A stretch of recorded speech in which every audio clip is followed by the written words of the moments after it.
चतुर्दशः पाठः, 14वां पाठ अह आह च। तो ये दो शब्द हैं यहाँ जो आप देख रहे हैं, अह आह च। तो इसमें जो शब्द यहाँ ये प्रयोग हुए हैं, इनका अर्थ पहले समझ लेंगे तो ज़्यादा आसान हो जाएगा कहानी को समझना। जो अह शब्द है ये कष्ट सूचक अव्यय शब्द है। ये मतलब कष्ट अगर हुआ है आपको, कुछ एकदम से दर्द हुआ है, तो आप आह, हिंदी में भी हम बोलते हैं, जो हमारा एक्सप्रेशन है उसमें भी आता है ये। तो अह ये अव्यय शब्द है और कष्ट सूचक शब्द है ये। इसके बाद आह, तो जब बहुत ज़्यादा पीड़ा जब होती है, दर्द होता है, तब आप आह करते हो, तो ये वो अव्यय शब्द है ये भी। तो इन दो शब्दों के ऊपर ही ये कहानी है। तो कहानी शुरू करते हैं जिससे आप इसको कनेक्ट कर पाए, जो चैप्टर का नाम है उसको, स्टोरी से। अजीज है, सरल है, परिश्रमी च आसीत। अजीज नाम है, ये जैसा आप इस तस्वीर में यहाँ देख रहे हैं, ये एक सेठ है, सेठ के यहाँ ये काम करता है, इसका नाम अजीज है। अजीज है, सरल है, परिश्रमी च आसीत। अजीज सरल और परिश्रमी था। सह स्वामिनः एव सेवायाम लीनः आसीत। वह स्वामी की ही सेवा में लगा हुआ था। एकदा सह गृहं गंतुम अवकाशम वांछति। एक बार, यव्य शब्द है, वह घर जाने के लिए अवकाश चाहता है। वांछति मतलब चाहता है। स्वामी चतुरः आसीत, जो मालिक था वो चतुर था। स चिंतयति, उसने सोचा, अजीजः इव न कोपि अन्यः कार्य कुशलः। अजीज के समान कोई भी अन्य काम में कुशल नहीं है। एष अवकाशस्य अपि वेतनं ग्रहीष्यति, यह अवकाश का भी वेतन ग्रहण करेगा।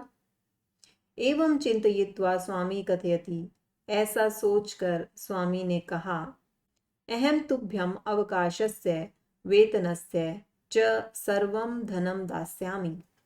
मैं तुम्हें अवकाश का और वेतन का सारा धन दूंगा।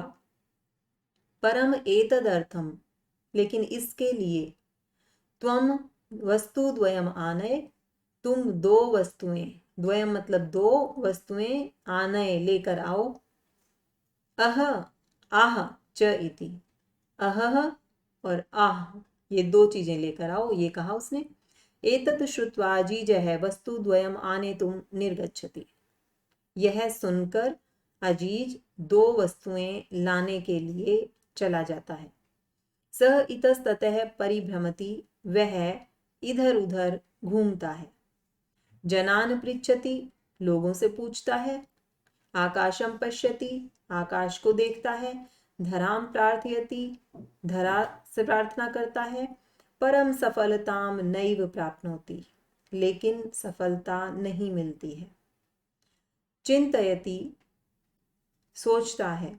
परिश्रमस्य धनम स नैव प्राप्स्यति, परिश्रम के धन को वह नहीं प्राप्त करेगा। कुत्रचित एका वृद्धा मिलति, कहीं एक वृद्धा उसको मिलती है, बूढ़ी महिला मिलती है। स ताम सर्वाम व्यथाम श्राव्यति, वह उसको किसको, उस बूढ़ी महिला को सारी व्यथा सुनाता है। सा विचार्यति, वह विचार करती है, सोचती है। स्वामी अजीजाय धनम दातुम न इच्छति, जो स्वामी है वो अजीज को धन नहीं देना चाहता है। दातुम न इच्छति, देना नहीं चाहता है। सा तम कथयति, वह उसको कहती है, अजीज को कहती है, अहम तुभ्यम वस्तु द्वयम ददामि, मैं तुम्हें दो वस्तुएं दूंगी। परम द्वयम एव बहुमूल्यकम वर्तते, लेकिन दोनों ही बहुत मूल्यवान हैं। प्रसन्न है सह स्वामिनः समीपे आगच्छति, प्रसन्न होकर वह स्वामी के समीप आता है। अजीजम दृष्ट्वा स्वामी चकितः भवति, अजीज को देखकर स्वामी हैरान होता है। स्वामी शनै शनै पेटिकाम उद्घाटयति, स्वामी धीरे धीरे पेटिका को खोलता है, उसका ढक्कन हटाता है।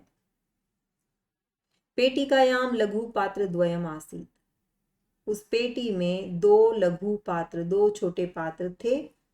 प्रथमम सह एकम लघु पात्रम उद्घाटयति, पहले वह एक लघु पात्र को खोलता है। सहसा एका मधुमक्षिका निर्गच्छति, अचानक एक मधुमक्खी निकलती है। तस्य च हस्तम दशति, और उसके हाथ को काटती है, डंक मारती है। दशती मतलब डंक मारती है। स्वामी उच्चई वदति अह, और स्वामी जोर से बोलता है अह। द्वितीयम लघु पात्रम उद्घाटयति, दूसरे लघु पात्र को खोलता है। एक अन्य मक्षिका निर्गच्छति, एक अन्य मक्खी निकलती है। स ललाटे दशति, वह माथे पर डसती है, डंक मारती है। पीड़ित सह अति उच्चई चित करोति, और पीड़ित वह बहुत जोर से, अति उच्चई बहुत जोर से, चित करोति चित्कार करता है, चिल्लाता है। आह इति, तो इस तरीके की ये दो आवाजें उसने निकाली। पहली मधुमक्खी ने काटा तो अह, दूसरी ने काटा तो आह। अजीज सफल आसीत, अजीज सफल था। स्वामी तस्मई अवकाशस्य वेतनस्य च पूर्णम धनम ददाति, स्वामी उसको अवकाश का और वेतन का पूरा धन देता है। अब कहानी तो हमने यहाँ खत्म कर ली। इसमें जो ध्यान देना है वो मैं आपको बता रही हूँ कि जिसको कोई चीज दी जाए, जैसे स्वामी ने धन दिया, किसको दिया? तस्मई, उस लड़के को दिया, अजीज को दिया, तो तस्मई जिसको दिया उसमें चतुर्थी विभक्ति आती है। जब हम हिंदी में बोल के देखते हैं तो साइन आता है कि उसको, द्वितीय विभक्ति का चिन्ह यहाँ लगता है, के लिए तो नहीं लगाया हमने, लेकिन फिर भी जिसको कोई चीज दी जाती है उसमें चतुर्थी विभक्ति का प्रयोग होगा, ये हमें ध्यान रखना है। उसके अलावा यहाँ देखिए, एका मक्षिका, मक्षिका के जितने यहाँ पे एडजेक्टिव्स हैं, विशेषण, हम सब में सेम विभक्ति लगी है, एका, अन्य, मक्षिका। इसके अलावा आप जो यहाँ सहसा शब्द है, ये अव्यय शब्द है, च अव्यय शब्द है, और देखिए अव्यय शब्द कहाँ हैं, कौन से हैं? शनई, शनई धीरे धीरे, ये अव्यय शब्द हैं।